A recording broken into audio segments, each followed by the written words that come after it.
کیونکہ آخر میں فرما دیا کامیاب صرف وہ ہیں جو یہ فریضہ سر انجام دیتے ہیں، اور پھر کامیابی کی ضرورت ہر مسلمان کو ہے۔ اگر کامیاب ہونا چاہتے ہو تو نیکی کا حکم دو، برائی سے منع کرو۔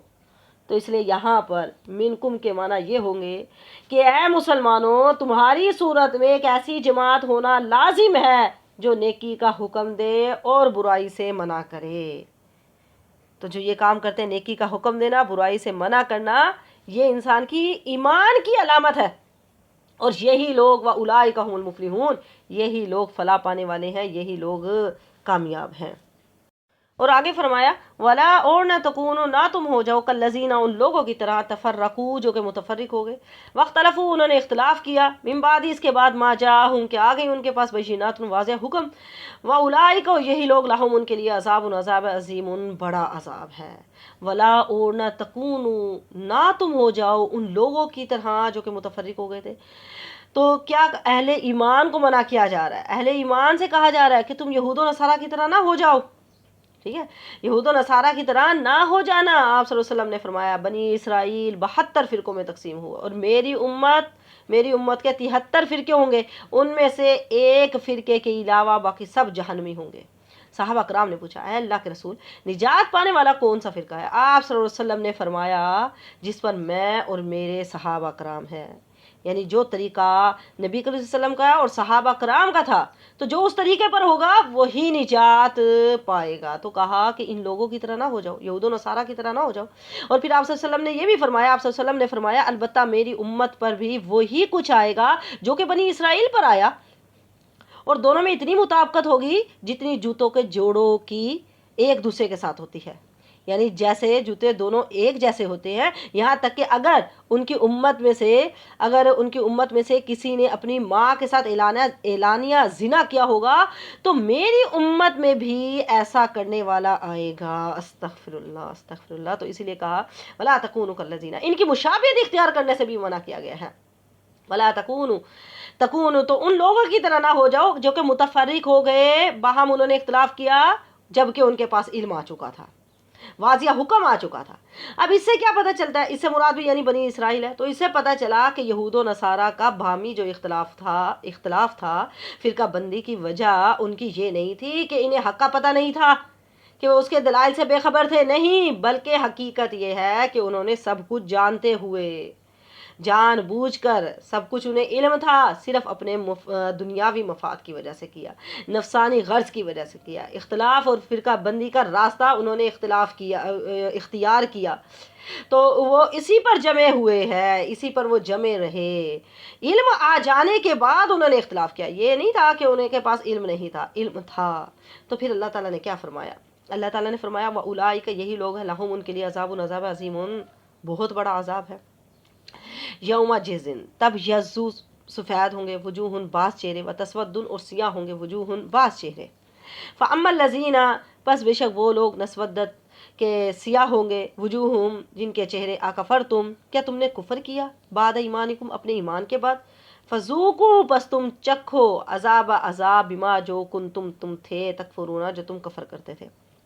یوم جزن، تب یزو سفید ہوں گے وجوہن، بعض چہرے سفید ہوں گے بعض چہرے سیاہ ہوں گے قیامت والے دن، ٹھیک ہے نا۔ اب چہرے سفید کن کے ہوں گے؟ جو قرآن و سنت کی پیروی کرنے والے ہوں گے، ان کے چہرے سفید ہوں گے۔ قرآن و سنت پر جو چلنے والے ہوں گے ان کے چہرے سفید ہوں گے۔ وتسود الوجوہ، اور کچھ چہرے سیاہ ہوں گے، وہ کون سے ہوں گے؟ کالے منہ والے ہوں گے، منافق ہوں گے، جو تفرقہ بازی کرنے والے ہوں گے، جو بدعتی ہوں گے۔ تو ان میں سے جو سیاہ لوگ ہوں گے، سیاہ چہرے والے ہوں گے، ان سے کہا جائے گا کیا تم نے اپنے ایمان کے بعد کفر کیا؟ ٹھیک ہے، دنیا میں تو رنگ و نسل کی اہمیت ہے، لیکن آخرت میں کس کی اہمیت ہے؟ جنتی اور جہنمی کی ہے۔ جن کے سفید چہرے ہوں گے وہ جنتی ہوں گے، جن کے سیاہ چہرے ہوں گے تو وہ جہنمی ہوں گے، ٹھیک ہے۔ تو فرمایا اس دن قیامت والے دن کچھ چہرے سفید ہوں گے کچھ چہرے سیاہ ہوں گے۔ حضرت حسن بصری فرماتے ہیں یہ کالے منہ والے منافق ہوں گے، جن سے کہا جائے گا کہ تم نے ایمان کے بعد کفر کیوں کیا، اب مزہ چکھو، اکفرتم بعد ایمانکم، تم نے ایمان کے بعد کفر کیا۔ اس سے بظاہر تو ایسے معلوم ہوتا ہے کہ اس سے مراد جیسے کہ مرتدین ہے، کہ پہلے تو وہ انہوں نے ایمان قبول کر لیا پھر وہ مرتد ہو گئے، یعنی جو دین سے وہ پھر دوبارہ پھر گئے، لیکن حقیقت یہ ہے کہ یہ تمام کفار کو ہی شامل ہے، تمام کفار شامل ہے، کیونکہ یہ ثابت ہے کہ روز اول کے وقت سب نے اللہ کے رب ہونے کا اقرار کیا تھا، ٹھیک ہے نا، سب ایمان لے کر آئے تھے، سب نے اقرار کیا تھا۔ اور حدیث میں بھی یہ ہے کہ ہر انسان فطرت اسلام پر پیدا ہوتا ہے، لہٰذا جو بھی کفر اختیار کرے گا وہ ایمان لانے کے بعد ہی کافر ہوگا۔ اس لیے علماء نے لکھا ہے کہ اس آیت میں اصلی کافر، مرتدین جو مرتد ہو گئے ہیں، منافقین اور پھر اہل بدعت، یہ سب ہی شامل ہیں، سبھی اس میں آ جاتے ہیں، کیونکہ یہ سب ایمان لانے کے بعد انہوں نے کفر کیا، ایمان لانے کے بعد کفر کر رہے ہیں۔ اور سفید منہ والے جو ہوں گے، سفید چہرے والے جو ہوں گے، وہ اللہ تعالیٰ کی رحمت میں ہوں گے، ہمیشہ ہمیشہ وہ اسی میں رہیں گے، اور ان کے چہروں کی یہ سیاہی سفیدی قیامت کے دن ہوگی، ٹھیک ہے نا۔ پھر جو لوگ ایمان پر قائم رہے، ٹھیک، جو لوگ ایمان پر قائم رہے تو ان کے چہرے سفید ہوں گے، اور پھر بدعت اور گروہ بندی سے جو لوگ بچ کر رہے، اصل کتاب کو انہوں نے پکڑ کے رکھا، سنت پر وہ قائم رہے، انہی لوگوں کے چہرے سفید ہوں گے، یہی لوگ کامیاب ہوں گے، یہی لوگ جنت میں جانے والے ہوں گے۔ اور جنہوں نے کتاب و سنت سے منہ موڑ لیا، جنہوں نے اختلاف کے پیچھے لگے رہے، جنہوں نے اختلاف کیا، جنہوں نے نافرمانیاں کی، جو منافق تھے، جو اہل بدعت تھے، ان کے چہرے سیاہ ہوں گے، اور یہی لوگ پھر جہنمی ہوں گے۔ آگے فرمایا وَأَمَّا الَّذِينَ، البتہ وہ لوگ نبی عزت کے سفید ہوں گے وجوہ ان کے چہرے، ففی پس وہ رحمت اللہ کی رحمت میں ہوں گے، ہم وہ فیہا اس میں خالدون ہمیشہ رہیں گے۔ البتہ جن لوگوں کے چہرے سفید ہوں گے، اب کن لوگوں کے سفید ہوں گے؟ کون سے وہ لوگ ہوں گے جن کے چہرے سفید ہوں گے؟ کون سے ایسے اعمال ہیں جن کی وجہ سے، جن کے کرنے کی وجہ سے ان کے چہرے سفید ہوں گے؟ روشنی ہمیں کیسے مل سکتی ہے؟ کون سے ایسے اعمال ہیں؟ وضو کی وجہ سے بھی چہرے سفید ہوں گے، ٹھیک ہے۔ عبداللہ بن مسعود رضی اللہ تعالیٰ عنہ نے پوچھا، اے اللہ کے رسول، قیامت والے دن آپ اپنی امت کو کیسے پہچانیں گے؟ آپ صلی اللہ علیہ وسلم نے فرمایا وضو کے نشانات سے، وضو کے نشانات چمک رہے ہوں گے، ٹھیک ہے، وضو کے آثار چمک رہے ہوں گے، اور پھر سجدوں کی کثرت کی وجہ سے بھی چہرے چمک رہے ہوں گے۔ آپ صلی اللہ علیہ وسلم نے فرمایا قیامت والے دن میں اپنی امت کو پہچان لوں گا۔ صحابہ کرام نے کہا اے اللہ کے رسول، اتنے بڑے ہجوم میں آپ کیسے پہچان لیں گے؟ تو آپ صلی اللہ علیہ وسلم نے فرمایا کہ اگر تمہارا کسی دن ایک استبل میں تم داخل ہو جاؤ، اور وہاں استبل میں یعنی سارے کے سارے سیاہ گھوڑے ہوں، اور ایک گھوڑا جس کی پیشانی سفید ہو، تو کیا تم اس کو پہچان نہیں لوگے؟ انہوں نے کہا اللہ کے رسول ہم پہچان لیں گے، صاف آرام سے پتہ چل جائے گا کہ وہ فلاں گھوڑا ہے اور اس کی پیشانی سفید ہے۔ تو آپ صلی اللہ علیہ وسلم نے فرمایا اسی طرح ہی میں اپنی امت کے لوگوں کو سجدے کی کثرت کی وجہ سے ان کی پیشانیاں چمک رہی ہوں گی تو میں ان کو پہچان لوں گا۔ سبحان اللہ۔ اور پھر جو لوگ احادیث کو سن کر آگے پہنچاتے ہیں ان کے چہرے بھی رونق والے ہوں گے، پر رونق ہوں گے۔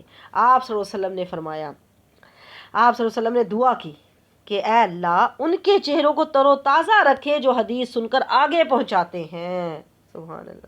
اور اللہ کی خاطر محبت کرنے والے لوگ، ان کے چہرے بھی روشن ہوں گے۔ جو اللہ کی خاطر ایک دوسرے سے محبت کرتے ہیں ان کے چہرے بھی روشن ہوں گے۔ ابو مالک اشعری رضی اللہ تعالیٰ عنہ سے مروی ہے کہ آپ صلی اللہ علیہ وسلم نے فرمایا اے لوگو سن لو، کچھ لوگ جو کہ انبیاء اور شہداء میں سے نہیں ہوں گے لیکن ان کو بلند درجہ، بلند مرتبے کی وجہ سے انبیاء اور شہداء ان پر رشک کریں گے۔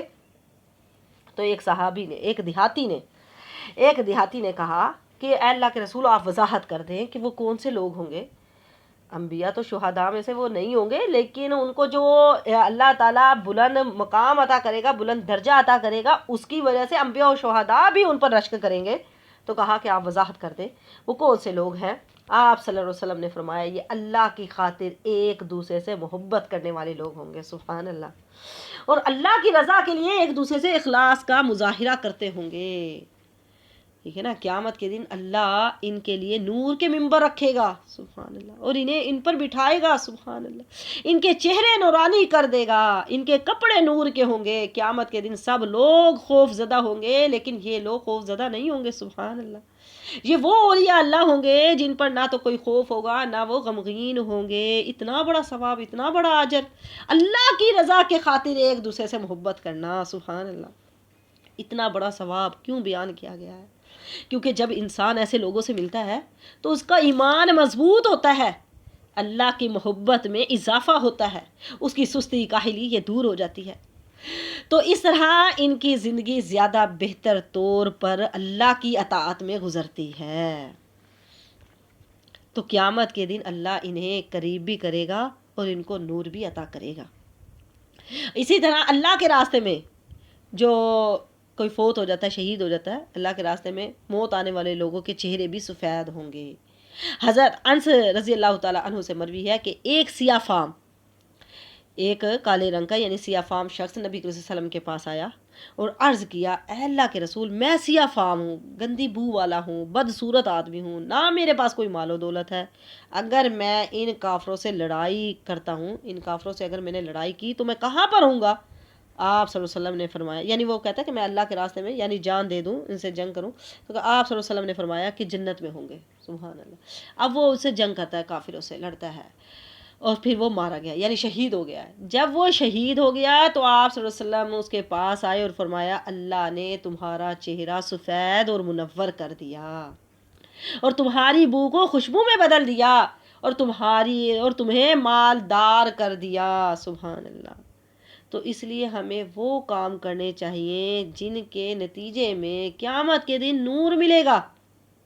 ہمیں ایسے کام کرنے کی کوشش کرنی چاہیے، ایسے کاموں کا شوق جذبہ اپنے اندر پیدا کریں جس کی وجہ سے قیامت والے دن نور ملے گا، جبکہ ہر طرف اندھیرا ہی اندھیرا ہوگا۔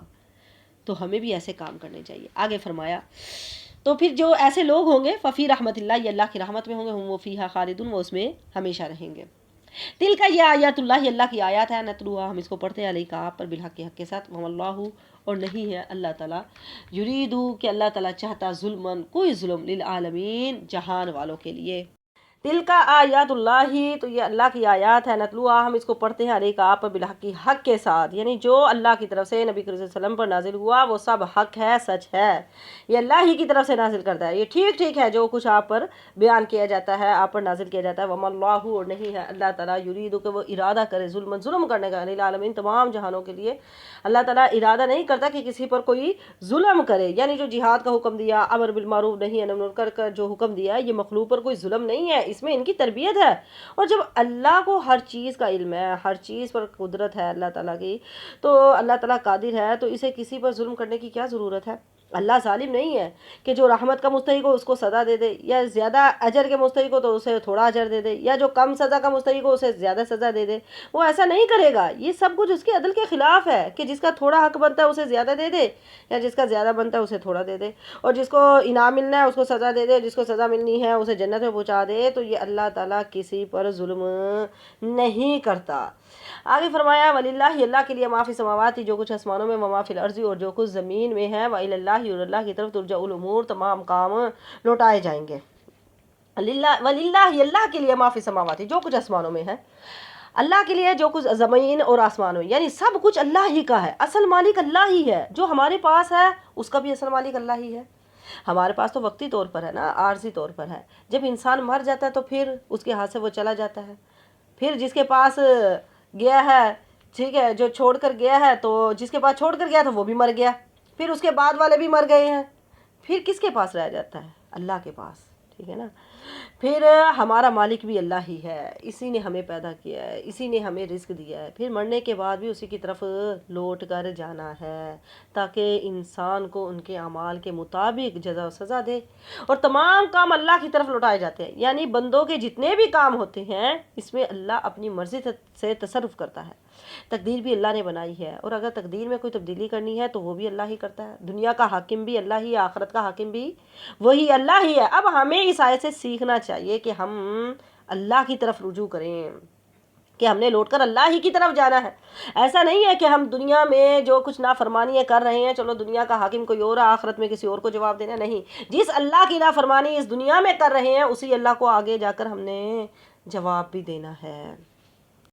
آگے فرمایا، تم ہو خیر امت، بہترین امت، اخرجت بھیجی گئی، للناس لوگوں کے لیے، تأمرون تم حکم کرتے ہو، بالمعروف اچھے کاموں کا، وتنہون تم منع کرتے ہو، عن المنکر برے کاموں سے، وتؤمنون تم ایمان لاتے ہو، باللہ اللہ پر، ولو اور اگر آمنا ایمان لے آتے، اہل الکتاب یہ اہل کتاب، لکان البتہ تھا، خیرن بہتر، لہم ان کے لیے، منہم ان میں سے مؤمنون کچھ ایمان والے ہیں، واکثرہم ان میں سے اکثر فاسقون نافرمان ہے۔ کنتم خیر امت، تم بہترین امت ہو جو لوگوں کے لیے بھیجی گئی ہے، جو پیدا کی گئی ہے، تأمرون کس لیے بہترین ہو کہ تم نیکی کا حکم کرتے ہو اور برائی سے منع کرتے ہو۔ تو اس آیت میں امت مسلمہ کو خیرہ امت کہا گیا ہے، ٹھیک ہے نا۔ اس کی علت بھی بیان کر دی اللہ تعالیٰ نے کہ تم اچھے کاموں کا حکم کرتے ہو، برے کاموں سے منع کرتے ہو اور اللہ پر ایمان لاتے ہو، یعنی کہ 3 شرطیں اس میں بیان کی گئی ہے۔ اگر 3 شرطیں ہیں تو تم خیرہ امت ہو۔ کون کون سی 3 شرطیں ہیں؟ ایک تو نیکی کا حکم دیتے ہو، دوسرا برائی سے منع کرتے ہو، تیسری ہے ایمان لے کر آتے ہو۔ اگر یہ 3 شرطیں نہیں ہیں تو پھر خیرہ امت نہیں ہے، ٹھیک ہے نا، وہ شخص پھر خیرہ امت میں شامل نہیں ہے۔ کنتم تم ہو خیرہ بہترین امت اخرجت جو بھیجی گئی للناس لوگوں کے لیے، کہ کس وجہ سے تم نیکی کا حکم دیتے ہیں، معروف کاموں کا حکم دیتے۔ اب معروف کس کو کہتے ہیں؟ معروف ہر اس کام کو کہا جاتا ہے جو معروف ہو، معلوم ہو، جو بہتر ہو، جو اچھا سمجھا جاتا ہو اور اللہ پر ایمان لانے والے لوگوں کے نزدیک وہ کام برا نہ سمجھا جائے، وہ اس کو اچھا سمجھتے ہو۔ منکر سے کیا مراد ہے؟ منکر سے مراد ہر وہ کام ہے جس کو اللہ ناپسند کرے اور لوگ بھی اس کو برا سمجھے، اسی لیے اللہ کی نافرمانی والے کام کو منکر کہا جاتا ہے، کیونکہ ایمان والے لوگ بھی اس کو اچھا نہیں سمجھتے، ٹھیک ہے۔ تو کہا تم نیکی کا حکم دیتے ہو، تم برائی سے منع کرتے ہو۔ بخاری میں ہے کہ حضرت ابو ہریرہ رضی اللہ تعالی عنہ اس آیت کی تفسیر بیان فرماتے ہیں، کہا کہ تم اوروں کے حق میں سب سے بہتر ہو، تم لوگوں کو اسلام کی طرف جھکاتے ہو، اسلام کی طرف لے کر آتے ہو، نیکی کا حکم دیتے ہو، اور جو امر بالمعروف نہی عن المنکر نہیں کرے گا وہ اہل کتاب کے مشابہ قرار پائے گا۔ کیوں اہل کتاب کے کیوں مشابہ ہوگا؟ کیونکہ ان کی یہ صفت بیان کی گئی ہے کہ وہ ایک دوسرے کو برائی سے نہیں روکتے تھے۔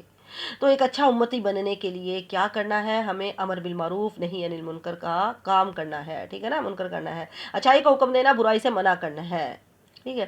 اور اسلام کے ارکان کی طرح امر بالمعروف نہی عن المنکر ایک فرض رکن ہے۔ آپ صلی اللہ علیہ وسلم نے ایک حدیث میں فرمایا اسلام کے 8 حصے ہیں۔ سب سے پہلا ایک اسلام، دوسرا نماز، تیسرا زکوٰۃ، چوتھا روزہ، 5واں بیت اللہ کا حج کرنا، 6واں نیکی کا حکم دینا، امر بالمعروف، 7واں نہی عن المنکر، برائی سے منع کرنا، اور 8واں جہاد فی سبیل اللہ، اللہ کے راستے میں جہاد کرنا۔ اور پھر آخر میں آپ صلی اللہ علیہ وسلم نے فرمایا نہ مراد ہو، ناکام ہو وہ شخص جس کے لیے ایک بھی حصہ نہ ہو، جو ایک بھی حصے پر عمل نہ کرتا ہو، ناکام ہو، نامراد ہو وہ شخص، ٹھیک ہے نا۔ تو کہا تم نیکی کا حکم دیتے ہو، تم برائی سے منع کرتے ہو۔ ایک اور حدیث ہے، حضرت عائشہ رضی اللہ تعالی عنہا کہتی ہیں کہ ایک دفعہ آپ صلی اللہ علیہ وسلم آئے تو میں نے دیکھا کہ آپ صلی اللہ علیہ وسلم کے چہرے پر کچھ گھٹن سی ہے۔ آپ صلی اللہ علیہ وسلم نے بات کیے بغیر وضو کیا اور باہر چلے گئے، یعنی کوئی بات چیت نہیں کی، وضو کیا اور باہر چلے گئے۔ وہ کہتی ہیں کہ میں نے حجرے کے قریب ہو کر سنا آپ صلی اللہ علیہ وسلم نے فرمایا اے لوگو، اللہ تعالیٰ فرماتا ہے نیکی کا حکم دو، برائی سے منع کرو، اس سے پہلے کہ تم مجھ سے دعائیں مانگو میں تمہاری دعائیں قبول نہ کروں، کوئی تم سوال کرو میں تمہارے سوال کا جواب نہ دوں، تم مجھ سے مدد مانگو میں تمہاری مدد نہ کروں، ٹھیک ہے۔ اور اس کے کرنے کا فائدہ کیا ہے؟ جو نیکی کا حکم دیتے برائی سے منع کرے، کیا فائدہ ہے اس کا؟ ابو ہریرہ رضی اللہ تعالیٰ عنہ کہتے ہیں کہ آپ صلی اللہ علیہ وسلم نے فرمایا جس نے خیر کی دعوت دی، جس نے خیر کی طرف بلایا، نیکی کی طرف بلایا، بھلائی کی طرف دعوت دی، تو اسے اس ہدایت پر عمل کرنے والے کے اجر کے برابر اجر ملے گا، اتنا اجر ہے اس کے برابر، اس کو اجر ملے گا، اور جو عمل کر رہا ہے اس کے اجر میں کوئی کمی نہیں ہوگی۔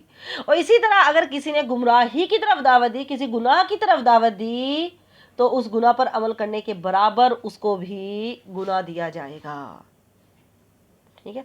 تو فرمایا اسی لیے ہمیں یعنی اچھا امتی بننے کے لیے کیا کرنا ہے؟ نیکی کا حکم دینا اور برائی سے منع کرنا ہے۔ کنتم خیر امت، تم ایک بہترین امت ہو، اسی وجہ سے بہترین ہو، ٹھیک ہے۔ اس کا ایک معنی تو یہ ہے کہ یہ امت تمام امتوں سے بہتر ہے، اور دوسرا معنی اس کا یہ بھی لیا جاتا ہے کہ یہ خطاب صحابہ کرام سے کیا گیا کہ تم پوری امت محمدیہ سے بہتر ہو، کیونکہ امر بالمعروف نہی عن المنکر اور ایمان باللہ تم میں سب سے زیادہ پایا جاتا ہے۔ تو اس سے صحابہ کرام کی فضیلت معلوم ہوتی ہے، اور الفاظ کے لحاظ سے دونوں ہی معنی درست ہیں، ٹھیک ہے نا، سب کے لیے بھی ہے، صحابہ کرام کے لیے بھی، دونوں ہی معنی درست ہے۔ اور پھر یہ کہ تؤمنون تم ایمان لاتے باللہ اللہ پر، ولو آمن اہل الکتاب لکان خیر لہم، اور اگر اہل کتاب ایمان لے آتے تو ان کے لیے بہتر تھا، اگر اہل کتاب ایمان لے آتے تو ان کے لیے بہتر تھا۔ تو اس آیت میں اہل کتاب کو اسلام لانے کی ترغیب دی گئی ہے، اور یہ بھی بتایا گیا ہے کہ ان میں سے کچھ مومن ہیں، منہم ان میں سے مومنون، کچھ ایمان والے بھی ہیں، کچھ ایسے ہیں جو کہ ایمان والے ہیں، جیسے کہ عبداللہ بن سلام تھے وغیرہ وغیرہ، تو انہوں نے اسلام قبول کر لیا تھا، لیکن وَأَكْثَرُهُمُ الْفَاسِقُونَ، مگر اکثر لوگ ان میں سے فاسق ہیں، اور یہ اللہ کی معیشت اور اس کی حکمت ہے، اور وہ اس کی حکمت اور معیشت ہے، اور وہ وہی جانتا ہے، اپنی حکمت وہی جانتا ہے، اور اکثر ان میں سے اکثر فاسقون نافرمان ہیں۔